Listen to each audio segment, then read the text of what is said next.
When Ryoko entered university, she moved into a dorm room and met Yuki, a 20-year-old girl who would share the room with her throughout the academic year. Yuki was a very strange girl, almost like a ghost. She rarely spoke and never smiled, always keeping to herself. There were rumors that she had lost her fiancé the previous year.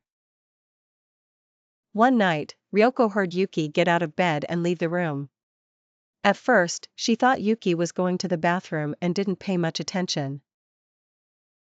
However, after a while, she realized that Yuki was sneaking out every night, not returning for hours. Gradually, Ryoko became curious about Yuki's strange behavior. One night, she decided to find out what was going on. She pretended to be asleep and waited for Yuki to leave. As usual, Yuki quietly slipped out of the room. Ryoko waited a minute before getting up to follow her, trying not to be noticed. After trailing her for about half an hour, Yuki arrived at a cemetery and entered. Ryoko was very scared but forced herself not to run away without seeing what was happening. She peered inside and saw Yuki sitting in front of a grave, a victorious look on her face as she laughed maniacally.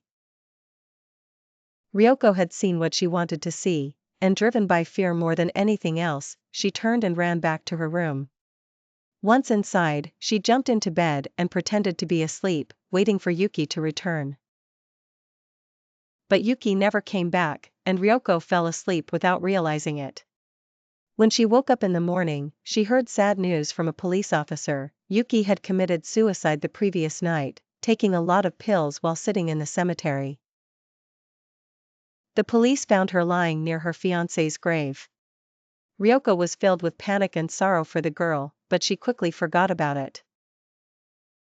Yuki had no family, and no one came to collect her belongings from the room. After 3 days, Ryoko began cleaning the room and gathering Yuki's things to donate.